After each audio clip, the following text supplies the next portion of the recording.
Brisbane had made 70 more tackles. It was a 14-0 at half-time. So I thought, no chance. But then they somehow found a way. I think the big advantage for both teams was the week off. The week off is such a huge advantage.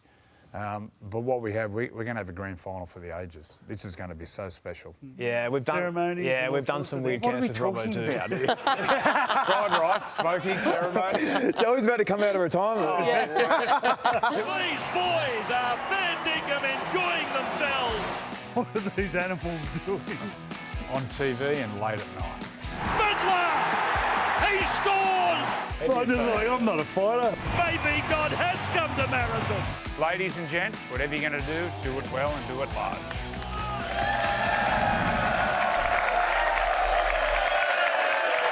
Yes, it is great to have your company. Hello and welcome to our final edition of Freddy the Eighth, proudly brought to you by Sportsbet. Gentlemen, good to see you. Andrew Johns, Brad Fittler. We've got a very fired-up crowd here tonight. How excited are you for Grand Final week? I'm very excited. That was awesome yesterday. It was one of those days I'll never forget. It was just an amazing game. The atmosphere was incredible, the noise, and the way they sort of come back from 14 behind. I think everyone sort of hoped it was going to turn into a game, but to see the ending like it did, Adam Reynolds, wow, just fantastic. It's the best week. We celebrated so well. It feels like every day there's something on. And there's a real art to being able to handle the week, isn't it, as a player? So, yeah, we'll see how it goes. What'd you make of Stefano off the top? How good was it? Yeah. He's talking about Payne. So him and Payne are going to go at each other. Well, how would you like to get in between First tackle. No, it's good. It's too friendly. There's not enough hate in the game. There's enough hate in the world, but not in the game. Right? Not in the game. We're too nice. Did you like your big head? Hey? Did you like your big head? Where's Joey's big head? We've got some big heads. That's a scary sight. Do some things off that head. All right, we have a huge show coming your way here tonight for the finale, the grand final episode. We're joined by a very special guest, Angus Crichton. He's on the show. Thaiday is going to be dropping by. And, of course, we'll tell you our big predictions as well. But, look, of course, getting to a grand final, winning a premiership is something that is so special and something not a lot of people get to achieve in their life. So we've dug into the archives and we've discovered just what it means to some people. How good was that, Andrew? Oh, mate, better than six.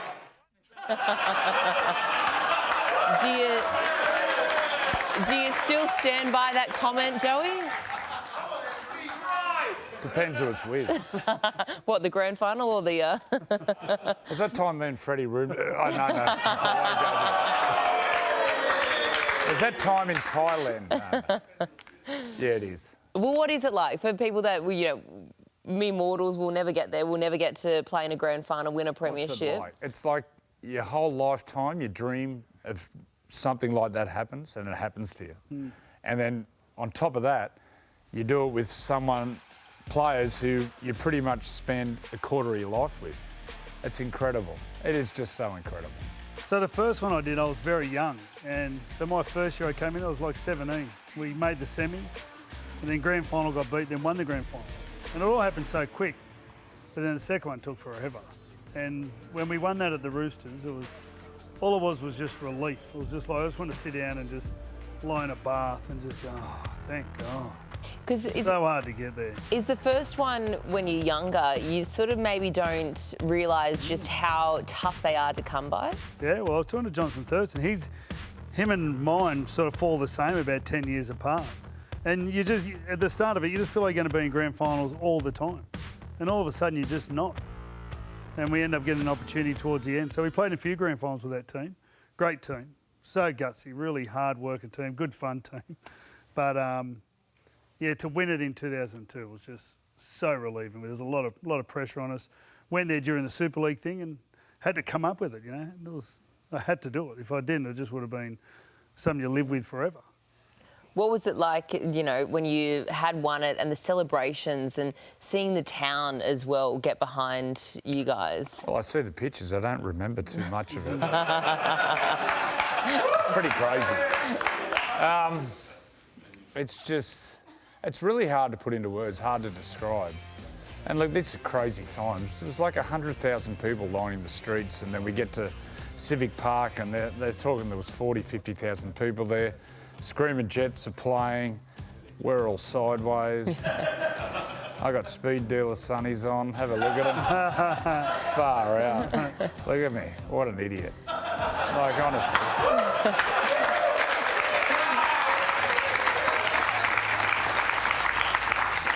What was it like for you, Freddie, going through the streets? Well, I'd matured by this time, so I was a little bit older, but... Oh, yeah, it looks like it.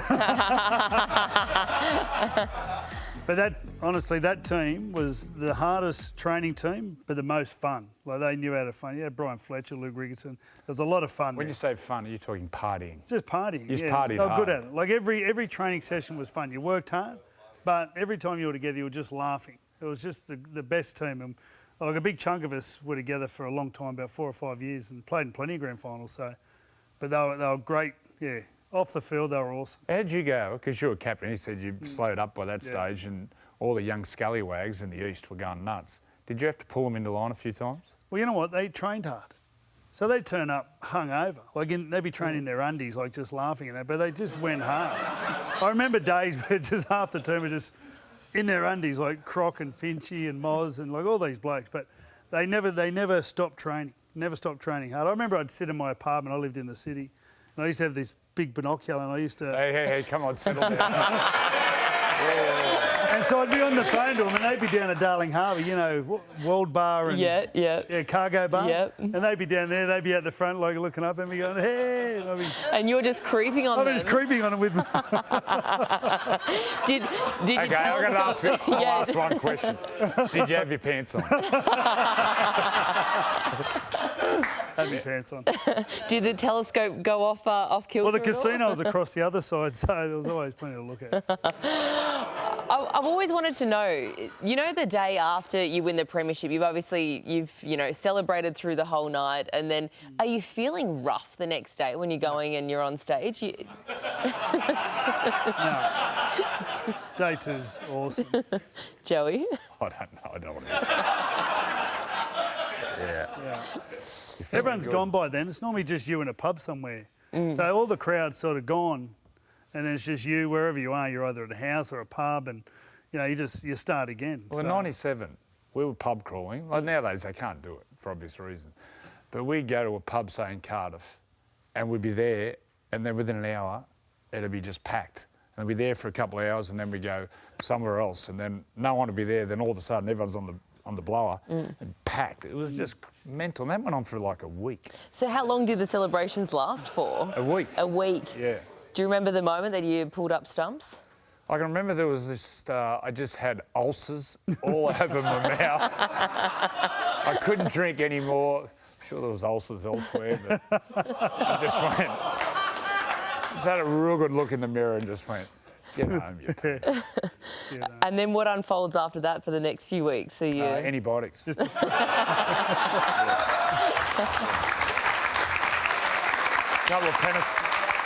Couple of penicillin shots in the backside, vitamin B. Oh, yeah. I look like, dead set, I look like, what's his name? Tom Hanks off Philadelphia. I look rough. What a description. Well, there will be... Tom's a big fan of the show. Yeah, he loves it, tunes in every week. Well, one team will be having those celebrations come Sunday this week. So let's dive into what is going to be a massive grand final. The Melbourne Storm up against the Brisbane Broncos. What did you make of the prelims for both of these teams to get into it? Well, if you go back to the Melbourne Storm, although they were in control pretty early, Cronulla went with them. They didn't kick any goals, Cronulla. So at about the 30-minute mark when Pappenhausen scored, once they went 8 up, it felt like the game was over. I just couldn't see Cronulla getting back into it. They're very clinical. They're so good, Melbourne. And you know what? Munster stood up. Pappenhausen. Jerome Hughes was incredible. He broke his arm 3 weeks ago or something. They're spine players. They're big Harry game Grant. players. Harry Grant, Jerome Hughes, Munster, Pappenhausen. They all just aimed up, and that's that was the difference between the Storm and Cronulla.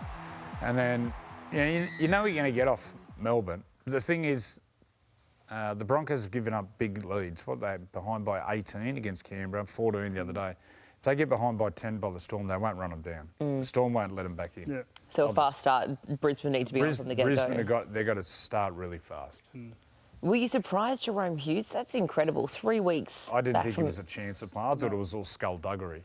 And a part of me was like, come on, Jerome, you're fair dinkum. Yeah. If you go out and you hurt yourself the first 10 minutes, you're letting your team down.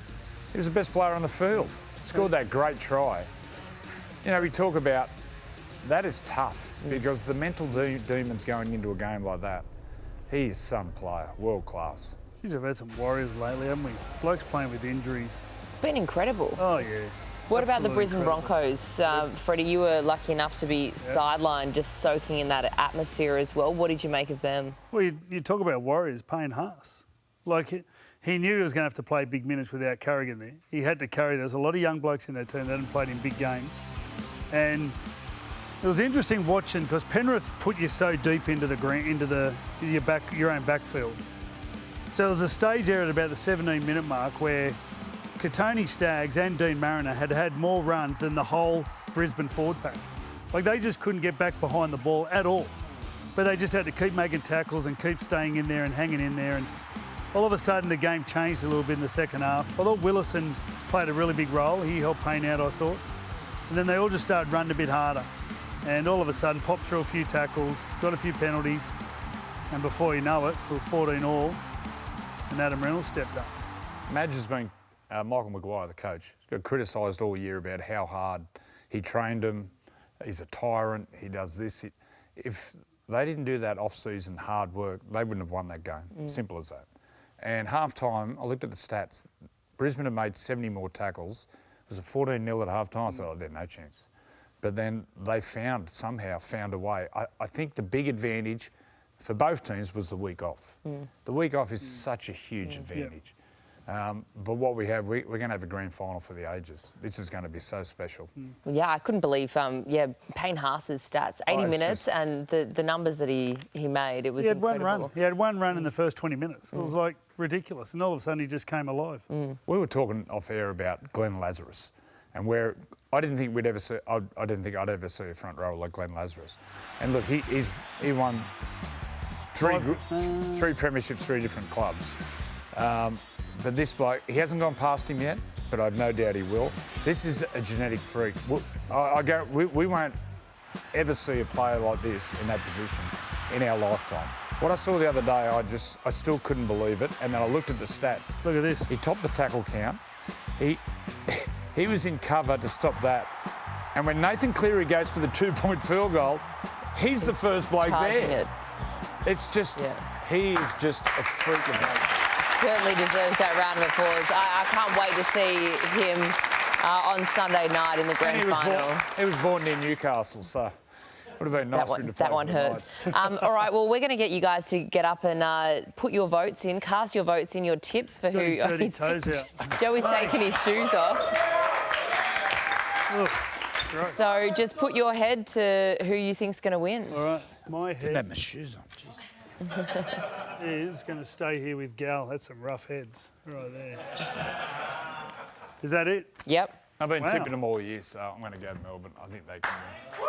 Oh, there you go. A split decision. Where do you think it's going to be won and where do you think it's going to be lost?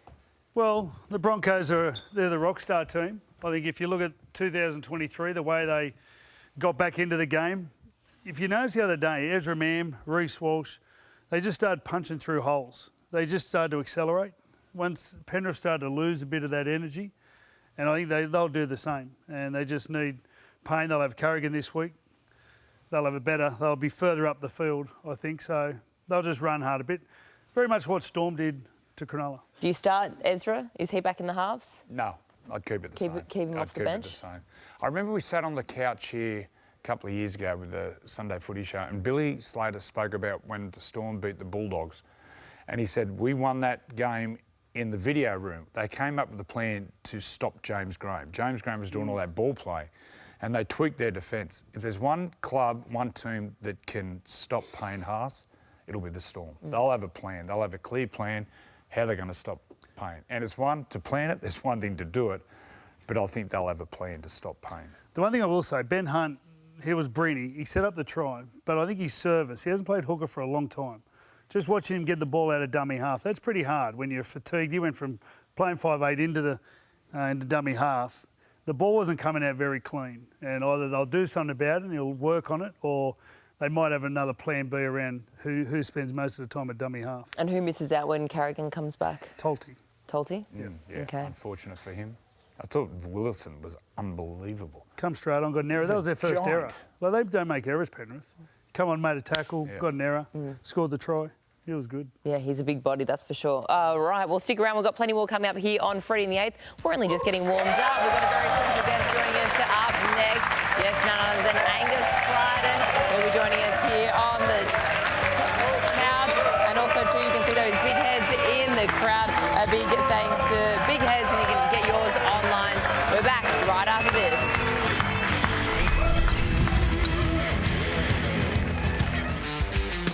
Melbourne, the first team through to the grand final for 2025.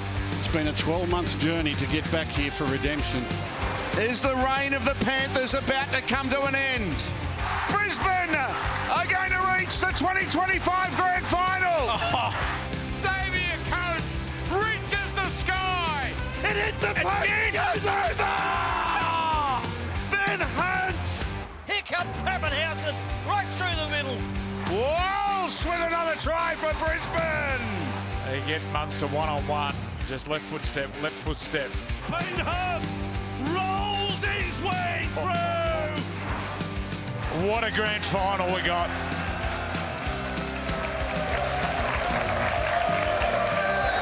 Yes, what a grand final it will be. Two teams that have been there recently. It wasn't to be, but one will get the win this coming weekend. Can't wait for it. All right, well, we're lucky enough to be joined by Angus Crichton on the couch. It's good to see you, Angus.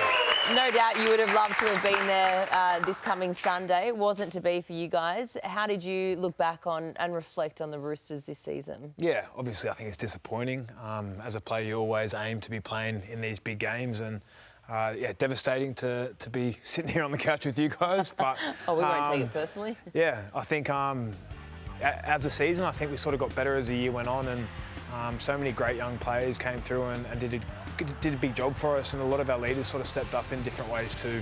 Found that balance throughout the season, a few ups and downs, but I think we'll be better for it next year. What about Marky Mark? Yeah, he's been unreal. I think he's such a quality guy as well. Good fella. When I first met him, I thought he was just too nice. Like one of those guys that is just like, are you joking? Are you fooling me around right now? But he's actually the nicest guy. Then goes out there and plays like an absolute beast. So he's a freak. What's it been like watching the club's transition from like a big recruiting club? But in that last game, 14 of the players had made their debut at the Roosters. Has it changed? The environment changed at all? Yeah, it has felt like that a bit. I think obviously it still is that sort of club that will go and buy a big player. Like obviously getting Reece Robbo next year and whispers of Ches, but nothing obviously. Kalen Ponga? Is that on the cards? Is he? Is he coming? Well, Are you trying to offload him? don't you dare go near it, Angus. I'll never They tell get you rid of again. anyone that's good. Yeah. Newcastle just spot someone good and go, no, we don't want him. But yeah, I think these young guys coming through, they've tried to do a big job with their academy, and I think Nick's been big on that, like giving them accommodation and trying to grow our own juniors and our own pathway. And these guys that come in this year have really stepped up and shown how serious that academy is, I think. You would have been sad or disappointed to hear Marky Mark deciding that he's going to go back to rugby union. Yeah, I think obviously it's disappointing, but with a player like that and I guess the skill set that he's got, I don't think it's personal. I think if anything, he's trying to do the right thing by the club and give the club a chance. But I think it's obviously such a big loss to our game, and I'll be disappointed. So you don't get dirty? Like Joseph happened. Joseph left last year. Yeah, for me, Marky now, like you don't get dirty at all? For me, I don't get dirty. I think best of luck for him is he's trying to chase greatness. He's trying to go and compete in a home World Cup, which I understand. But at the same time, if I'm a Roosters, if I'm like in a staff, if I'm staff, I'd be filthy. But as a player, I support him as a mate. Yeah. What about Trent Robinson's coaching this year? I saw Robbo recently. I said to him, I reckon this is your best year as coach. Like you won back-to-back, but look at that team. It's pretty stacked. Yeah.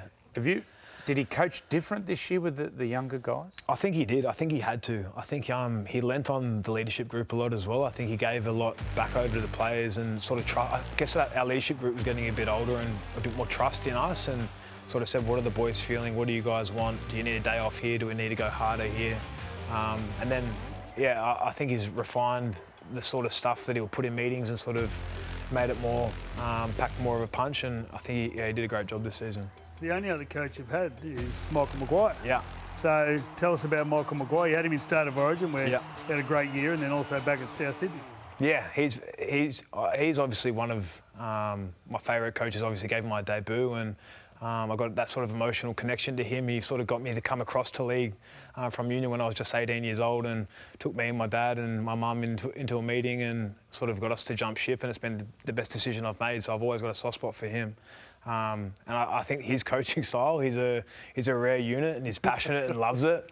You see him in the coaching boxes when Broncos are up and he's screaming and blowing his blood What vessels. about the Canberra scenes? Oh, mate, even that last game, he was the same thing. I thought he was going to crack the glass. Well, you would have done some pretty brutal, because he was quite renowned for his pre-season army camps. You would have done some of the most brutal. Yeah, my first army camp with Maggie had us like sorting the brown and white rice and no sleep and yeah, people like one of my mates. Brown and white rice. Yeah, so they had a big pile of like brown and white rice. No one had slept for 30 hours and. Hang on. Were we talking about the same thing? What are we talking about? And did they have music blaring at the same time? I think it was Thunderstruck. Is this a day club? What are we talking about? Get on me tippy toes. Trust me, it's not the kind of day club you'd be after, Joey. Okay.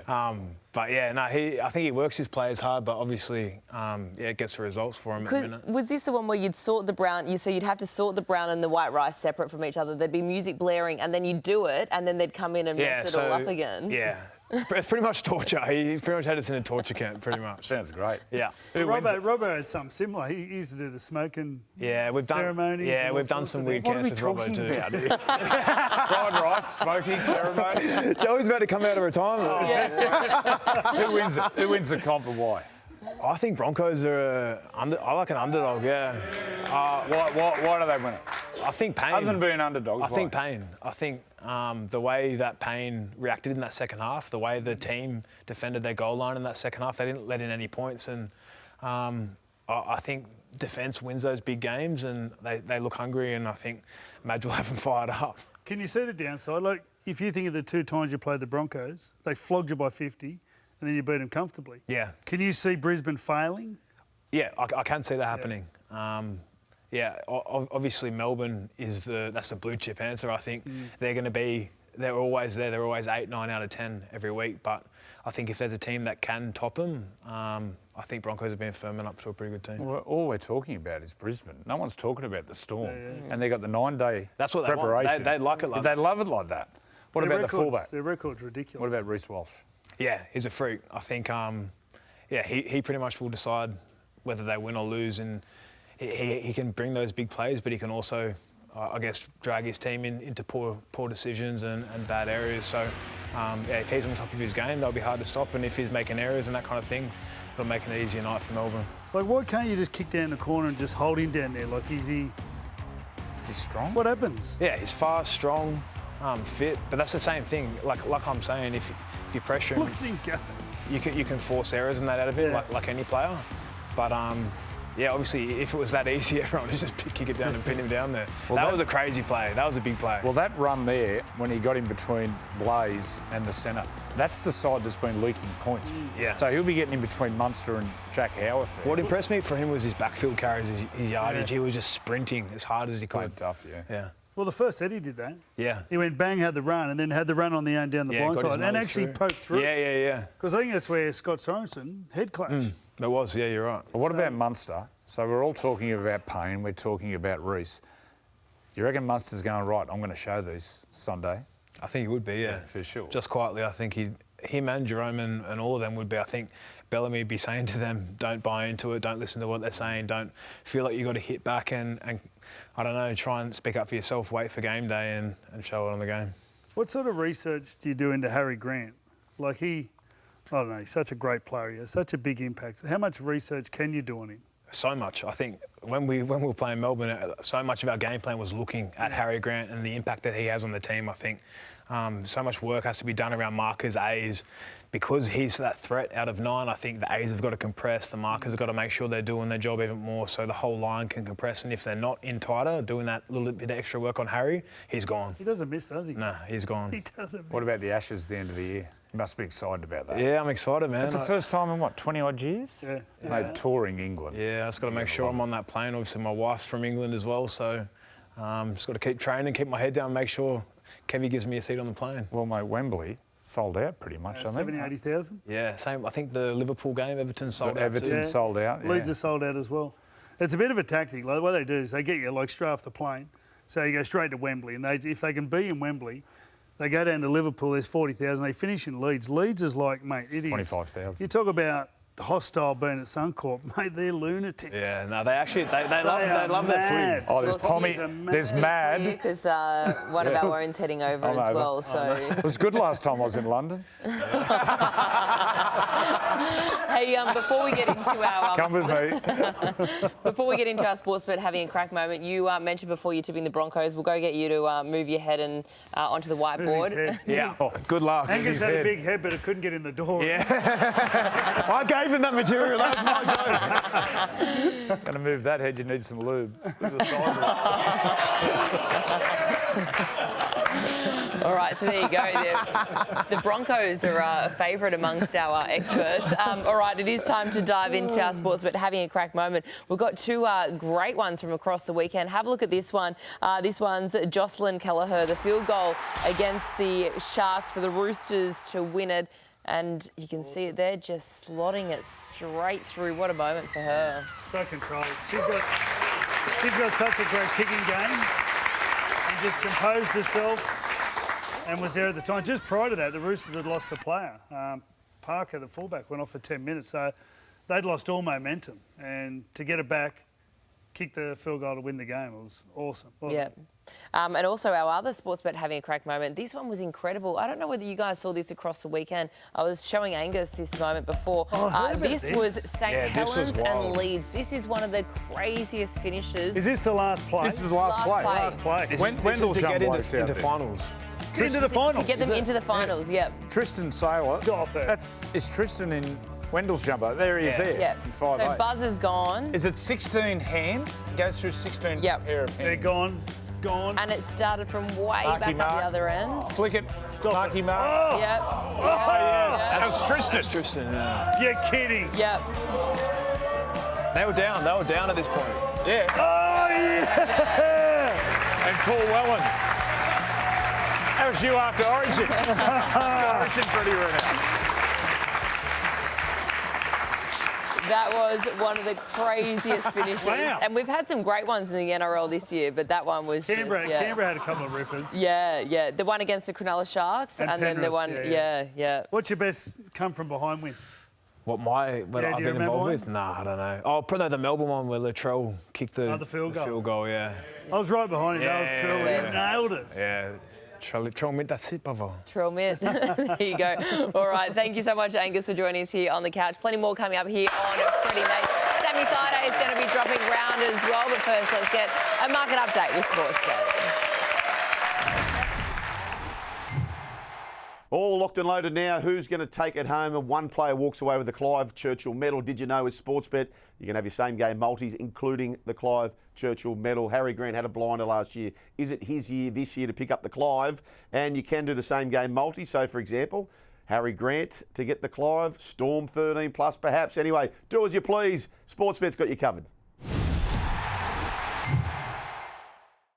What's gambling really costing you? For free and confidential support, call the number on the screen or visit the website. Sydney Olympics, hey? We felt like we had to win twice. I burst into tears. It's the first time I ever consciously lied to the Premier. The pressure, extraordinary. The winner is Sydney. The crowd's gone bananas. Couldn't have been more iconic. World record. You're a failure. An Olympic champion for life. The biggest moment of the opening ceremony, nearly a disaster.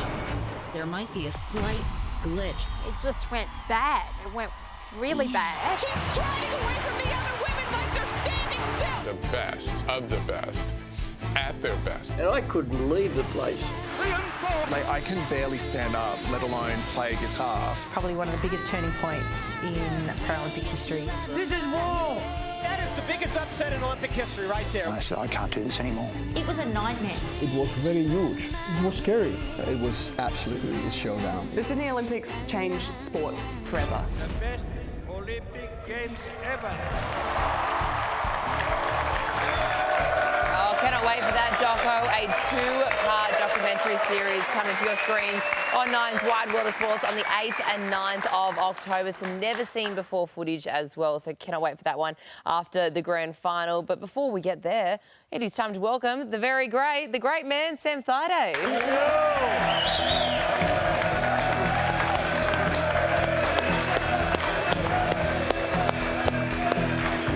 Come on in.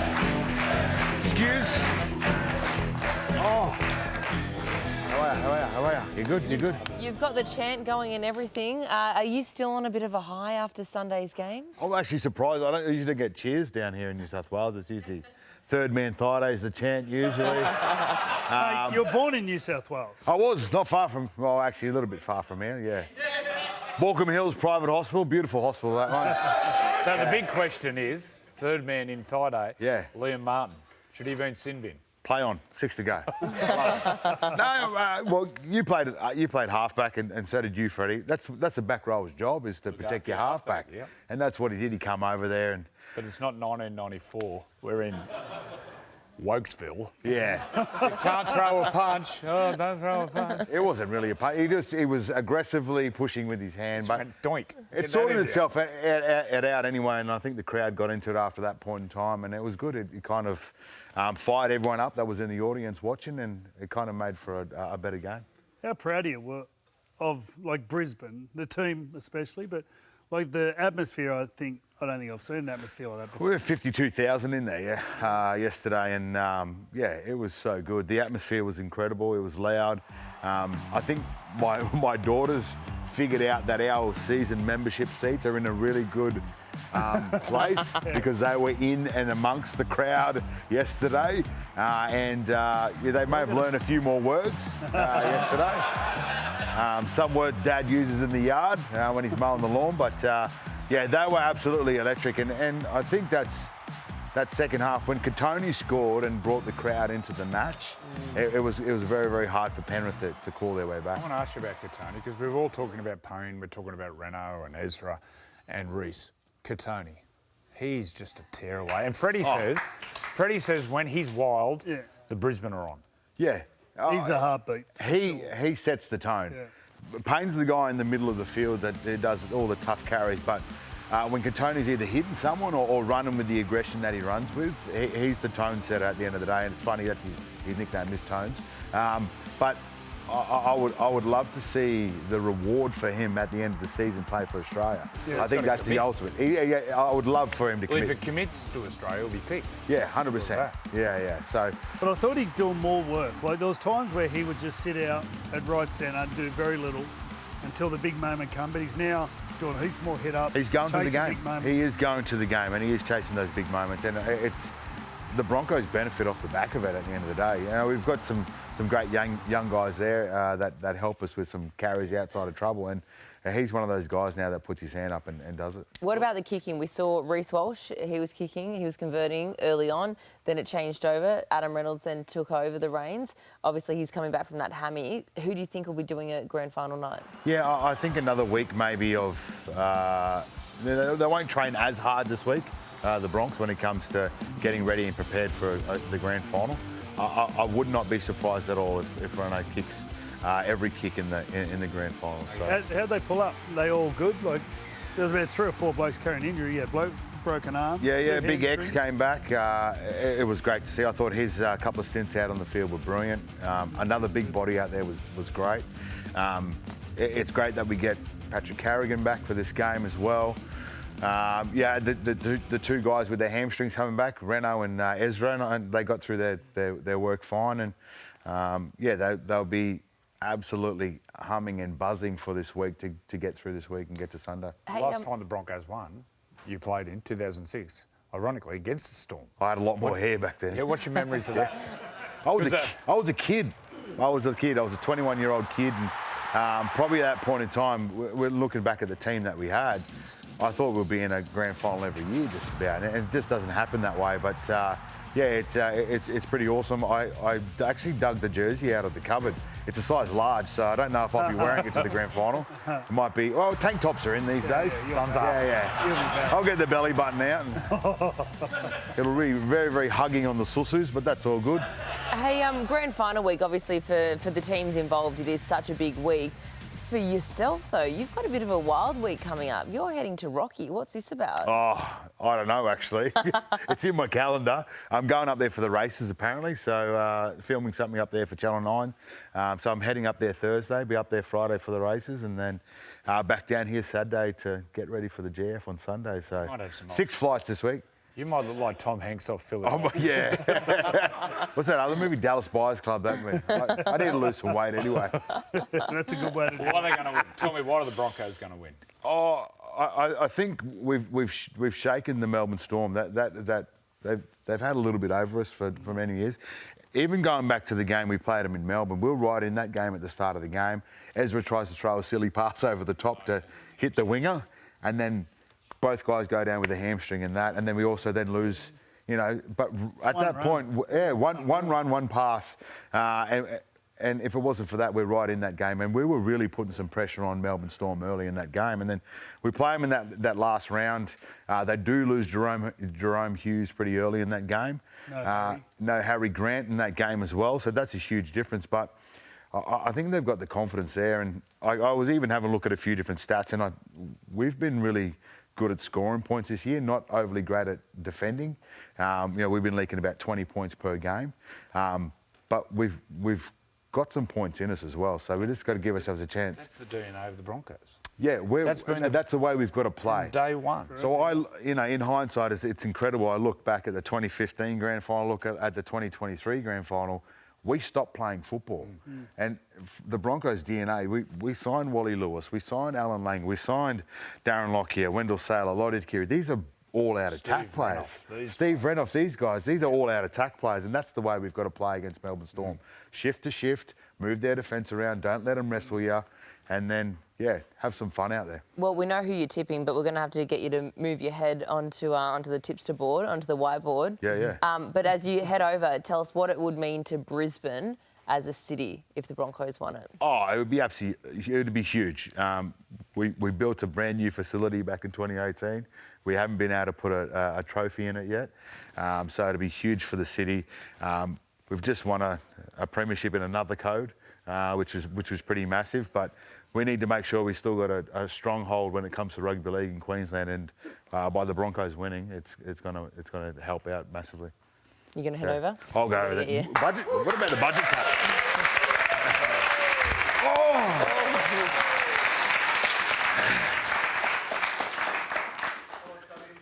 No. No blue tack. Do you think it's going to be close? You know what I reckon? I'm going to make a call right now. It's going to be 28-20 to the Broncos. Okay. It's going to be a good game. Clive Churchill.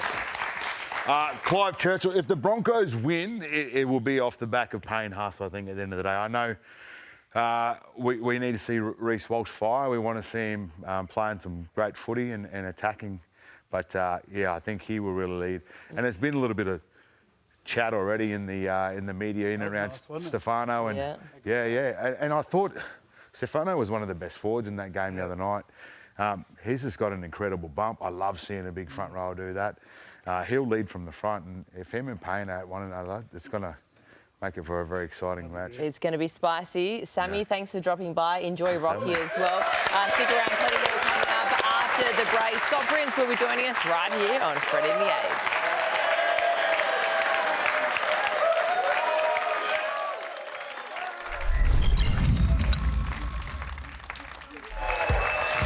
A massive grand final day coming up this Sunday, and we will get to see the Roosters and the the Broncos go head-to-head in the NRLW Grand Final. We cannot wait to see what will unfold. Two absolutely incredible teams going head-to-head. And I'm pleased to say the Brisbane Broncos NRLW coach Scotty Prince joins us live now. Scott, good to have you on the show. Thanks so much for joining us. I know we're still a fair few days out, but how are you feeling at the moment? Yeah, I think I'm just sort of coming down from the win over the weekend. It was, it's been quite some time. We've found ourselves in the prelim a couple of years, in a row, and we just couldn't quite get over that hump. So, the girls did a fantastic job up against a pretty hot and strong, Newcastle outfit. But yeah, very, very pleased to get the win, and now we enjoy what grand final week's all about. And then come Sunday, we're up against a bit of a force in the Roosters. So one we're looking forward to. Scotty, you've been involved in rugby league for a long time. Is being in an NRLW team, how different is it being in a male team? Well, I had the honour and privilege to be a part of the 2018 Broncos NRLW team back when it started, and as an assistant coach. And I'll never forget walking into the dressing room for the very first time, and smelling the perfume, and girls are doing their braids and so forth. So it was quite a different change room. But I mean, at the end of the day, mate, I just love the fact that the girls are committed to to the job at hand. They're very coachable. The thirst for knowledge is phenomenal, and I guess their attention to detail makes you work harder as a coach. They always want to know why they're doing a play and so forth, and you have to have all the answers for them. So that's makes you work harder as a coach. When you played at the Broncos, Princey, you were very attack-minded. I watched this team play, and it looks like the philosophies when you played, you're putting into this team. Is that right? Yeah, mate. Yeah, I mean, obviously, I've been coached through my career with some of the best coaches in the game under Tim Sheens, Wayne Bennett, and so forth. And I've sort of just taken the way we play our structure, especially with our attack, very attack orientated. As you'd imagine, defense wasn't my strength, but I also understand, defense is a big part of the game, and more importantly, defense wins premierships in those big games. So it has changed somewhat in terms of our coaching, but yeah, the way we play our footy, I love to let the ball sing. And when you've got those type of players in your team, you want to feed your weapons, and we certainly got a few of those in our outfit. What about the Roosters? What do you make of them? Because they've been on an incredible run, undefeated again this season. Yeah, mate, the Roosters are a weapon side. They got strike right across the park. They use a lot of their power and strength through the middle, and their centres in particular with Jess Surgis and obviously Isabel Kelly. They rely heavily on them and their go forward, and they're obviously attacking weapons on an edge. But to have 16, 17 wins on the trot is a mean feat for them, and it's going to take a really good performance to get the W against them on Sunday. Mate, if they've got attacking weapons, what's Tamika Upton? She's like a nuclear weapon. She's unbelievable. What about watching her move? She must bring you back to, you played with Maddie Bowen, Darren Lockyer, people who are just great movers. She's as good as any of them. Oh, she is. And the way she's so balanced, and the vision, she's a step ahead of everyone else out there on the park. But yeah, just the way she moved. I remember when we first got her back, through the preseason, and just watching her skip behind the ruck and identifying, a short side where it's a 3-on-2 or a 3-on-1 or whatever it may be. But just her movements, look at this little hop, skip and a jump. And wow. And those half chances, when you've got a player like that can sniff it out and preempt them, and to give a half a chance and to turn that into points, that's certainly a special player that can only do that. What's Tamika like around the group? Is she the one driving the standards every day at training? Yes.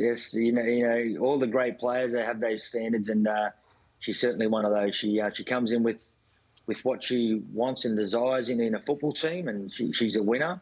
Anything less than that, she's obviously very disappointed, and she'll let you know. So, very good leader on and off the park, and it's a testament to her as a person and also as a player, and you can see that each and every weekend.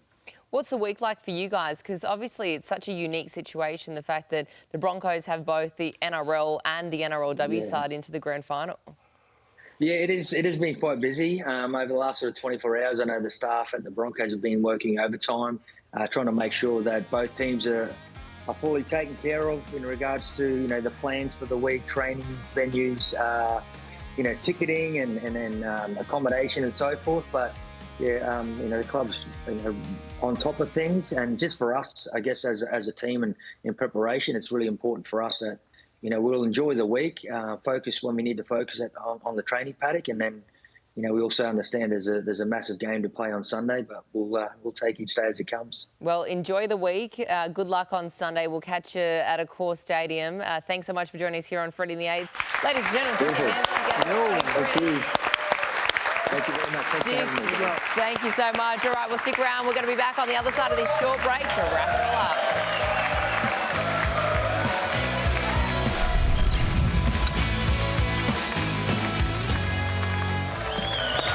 Well, the countdown, it is already on. A massive day on Sunday. We'll have all your coverage live from 7 a.m. Weekend today. Wide World of Sports, Sunday Footy Show, State Champs, NRLW, and then, of course, the NRL Grand Final. Cancel all your plans, sit back, 7 a.m. We've got you covered with everything, wall-to-wall coverage as well. Looking forward to that. We've only got a few more days to go, but a big shout-out to the big crowd here tonight as well. You guys have been fantastic. They've got the big heads as well. That's thanks to Sports Head, a family-run business as well. You can head online to get your big Sports Heads today. All right, ladies and gentlemen, who are we tipping on Sunday? Wait. Right. One at a time. So Storm. No. Oh, yeah. Yeah. Storm. Bronco. What do we think? I think it's Storm. Or Bronco. You Hey, think look Bronco? over there. There's a collection. There's a heap. Over that. There's three. That's pretty evenly. It is pretty evenly split. Yeah. I feel like a lot of people are torn as to who to go for and who's going to win. So It'll be a bit like the Penrith thing, because Melbourne try to be so controlling with their defence, while on the other hand, Brisbane are wild, I think Brisbane scored the second most amount of points. Melbourne conceded the second least amount of points. So it's like the opposites are clashing again, a bit like Sunday's game. All right, well, quickly, we've got about 20 seconds before we have to go. What's your warm-up like on a Saturday night before Grand Final Sunday? Kangaroo reunion. Kangaroo reunion's on, so get to catch up with some of the old boys. Joey? I'm tired. I want to go home. It's Saturday. We're talking about Saturday. The days are gone. Thank you so much for joining us here tonight on Freddy the Eighth. Thanks for your company all season as well. We hope you enjoy the Grand Final. Enjoy the rest of your night. This has been another presentation from Nine's Wide World of Sports.